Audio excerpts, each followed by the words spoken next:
Good evening, I'm Dennis Ward. Welcome to APTN National News. A small First Nation in British Columbia is suing the RCMP for what they say is a lack of protection from drug dealers and other crimes. APTN's Tina House starts us off tonight with that story.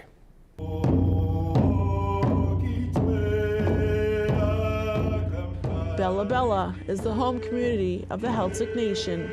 It's a remote coastal town with a small population of just over 1,200 residents. Chief Marilyn Slett says that her community members have had enough and that the RCMP are not doing anything to stop crimes from happening. When the RCMP put up their hands and say that, they, can't or, they won't enforce our bylaws, it provides for an atmosphere in the community where people that, may be doing something wrong, drug dealing and other, things, sexual violence or assaults, it really provides for, people feeling like they're unchecked. The Celtic Nation leaders are in Vancouver to have this press conference to announce that they are suing the RCMP to force them to start doing their jobs. Named in the lawsuit is the Attorney General of Canada. They released this video of testimonials from community members who say they are disappointed by the lack of police response to increasing crimes, and in some cases, these crimes are taking the lives of their family members. The relationship that the Celtic have with the RCMP has been fraught. We faced systemic discrimination and a deep sense of distrust. When you need their help, they don't show up. They don't come. So, what does that say? I lost my oldest daughter to fentanyl. The RCMP folded his arms and he said to me, there's not much they can do. Our hands are tied. Our community has bylaws to keep our community safe, and they include keeping our community safe from drug trafficking, creating a safe space for people that have been assaulted, and for keeping our community safe from trespassers. Back at the press conference, Grand Chief Phillips says he is proud of the Celtic Nation in taking this bold step to protect their community members. Public safety is a fundamental human right. Safety of property and home also is a fundamental human right. And our First Nations communities are in extremely dire circumstances with the opioid crisis. We're losing so many of our precious young people to overdose deaths. Chief Slett says it's blatant racism from RCMP and them not enforcing bylaws. There is no legal impetus preventing the RCMP from enforcing our bylaws. The only barrier appears to be the racism and discrimination that sees them ignoring Indigenous bylaws. Despite the fact that the Celtic Nation know that this court case could be tied up for years, they want the RCMP to start doing their job and protect their nation. Tina House, APTN National News, Vancouver. Thanks, Tina. To Ottawa now, where the Trudeau government announced Tuesday the appointment of a special ministerial representative to conduct an external review of the Nutrition North program. At a press conference in Ottawa, Minister of Northern Affairs Gary Anand-Desangari announced Aluki Koterik will take on the new role. She's a former president of Nunavik. The government also announced $20 million has been set aside to deal with some of the food security challenges faced by Nutrition North. Last week, news broke that 3 Inuit women are suing the Northwest Company, alleging the company's northern stores are not returning the full new northern subsidy to consumers. When asked if the new position and money are in response to the lawsuit, Anand Desangari had this to say. Absolutely not. This announcement has been in the works for many months, and this is a response to a much broader set of issues that we've heard. As a government, we've heard. As a minister, I've heard in my relatively short period of time in this role, and we're hearing people. The Assembly of First Nations of Quebec and Labrador is set to welcome a new regional chief. 4 candidates are in the race, including Kathy Martin, Constant Awashish, Francis Vero-Paul, and Monique Kistabish. Kathy Martin is Mi'kmaq from Listigouche First Nation. She ran for National Chief of the Assembly of First Nations in 2021. Monique Kistabish is from the Abitibi-Wini First Nation, where she was chief from 2019 to 2023. Francis Vero-Paul is Innu from Mastoyish, Quebec. He has been Chief of Staff at the Assembly of First Nations of Quebec and Labrador since 2023. Constant Awashish is a Atikamekw and has been the Atikamekw Grand Chief since 2014.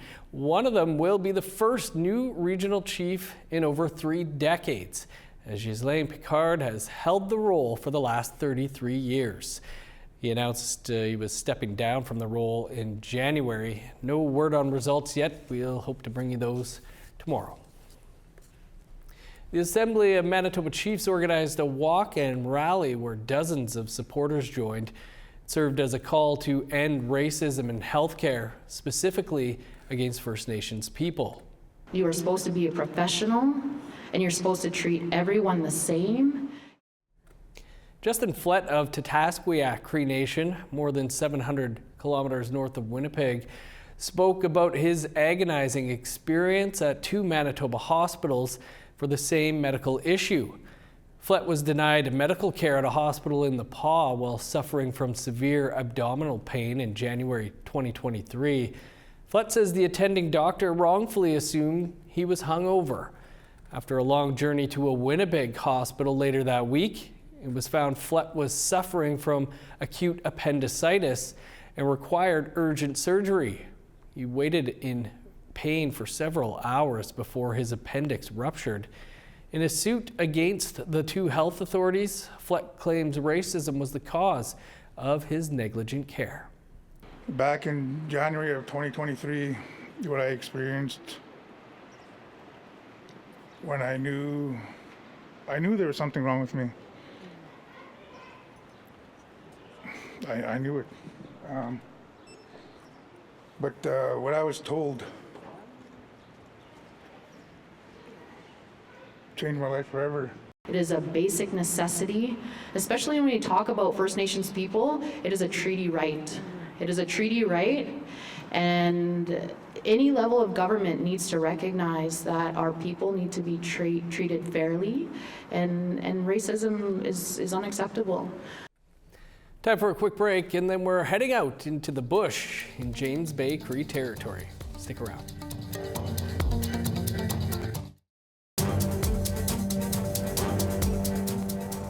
Welcome back. The annual TeleMiracle broadcast will take place this weekend in Saskatoon. It's to raise funds to provide affordable medical assistance and equipment for kids and adults with special needs. Last year, over $6 million was raised. With TeleMiracle 49 coming up, Indigenous talent is preparing to take the main stage during the show. TeleMiracle will feature 80 performers from Saskatchewan during a 20-hour live broadcast where viewers can call in to donate to the cause. Among the Indigenous talent taking to the stage are Gunnar Sparvier, Maya the Cree, Tayaja Bitternose, and the Vincent Massey Powwow Dance and Drum Troupe. Indigenous actor, television presenter, and journalist Michaela Montana will be one of the hosts. TeleMiracle 49 will be held on March 1st and 2nd at Prairieland Park in Saskatoon and can be streamed on the TeleMiracle website. I've worked on TeleMiracle 30. Wow, 49 already. The protection of Indigenous culture is a constant struggle for many First Nations. The community of Mistissini, Iu, Ischi is combating this by taking the youth back to the bush, teaching skills and tradition, offering confidence and self-reliance. Video journalist Jeff Dorn visited one such program in the heart of James Bay Cree territory. Abraham has been teaching us a lot about hunting. Tallyman Abraham Etap is teaching Charlie Petawabino how to set a rabbit snare, a Cree or EU traditional practice that has fed generations. I don't really learn when someone's teaching, like in school, you know? One person's teaching everybody. It isn't face-to-face. I came from there for my dad. For me in the land, they teach me a lot. So I know about it. So I want to pass it to them because we need to keep our culture. A good hunter is considered a strong provider, a custom passed down through the generations, from father to son. For Charlie, it's a privilege to be taught by a master. I feel like that's how I learn better, when it's face-to-face, one-on-one, you know? Like when a teacher really gives someone attention. I feel like I learn more from that. This is part of a youth program to keep the Cree on the land. Philip Metawashes led the creation of this project. We wanted to give the youth an opportunity to, experience what it's like to live out in land. A lot of the youth back home, they might not have the opportunity to go to the bush. The signing of the James Bay and Northern Quebec Agreement in 1975 took the EU from bush to community in just 50 years, causing many to trade a treasured way of life for modern success. We have developed tremendously economically in the past 40 plus years or so. The importance of our Cree culture and our Cree heritage is also very, very vital to many people in the territory. And youth is a very vital part of that. Today's traps have provided a bounty. Knowing how to hunt is only part of the teachings. These students, like Fred Miatscom and Charlie, must now skin, clean, and butcher their kills in preparation for cooking. Being in a bush makes me feel at home, and it makes me be myself. Because when I'm back in Wuttunee, it feels like I'm someone who I am not. Yeah, I had joined. The EU way of life is rewarding for those who get this chance. A way to reconnect, silencing the noise of home life. People judge, I always have something to say about someone who does nothing or mind their business, And that's something I love to get away from, far away from. Everyone is too comfortable in this generation with their phones. I feel like it takes away a lot of confidence in someone, social awareness. And doing stuff like this eliminates that. Today, the Youth Council came to see how the program is progressing. A check-in of sorts. A chance for Abraham to show the knowledge he is passing on. Something he was charged with by his deceased parents. A mission of great importance. I had a dream when my mom and my dad left. When I saw my mom, she says, "Come here, I want to tell you something." So when I went near to her, she says, in this life for our youth, we're going to lose this slowly if we don't continue to go in the bush. A vision common for many EU. According to Abraham and many others, the land is who they are, offering healing, providing strength. It helps us emotionally, mentally, physically, and spiritually. When you come to the bush, it's like it drains all the bad energy from your body to everything. Because even trees, when you walk past a tree, it wipes off the negative energy off of you. The importance of these programs is for youth to reconnect with their roots, especially with our Cree values, and to learn essential survival skills. Every time we meet with our the directors or the leadership of the community, they always want to include some sort of like a cultural aspect in our programming. Some nations that, don't do this stuff anymore lost their Cree.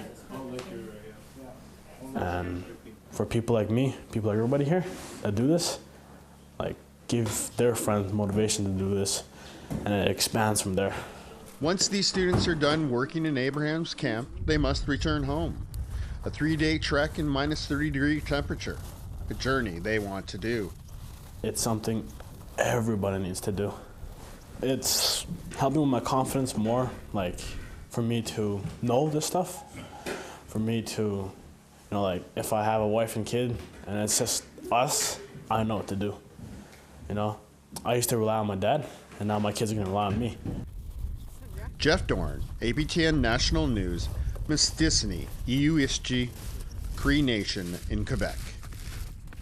Good stuff. Thanks for that, Jeff. Still to come, reporter Sierra Benton sits down with Winston Wuttunee. Stick around.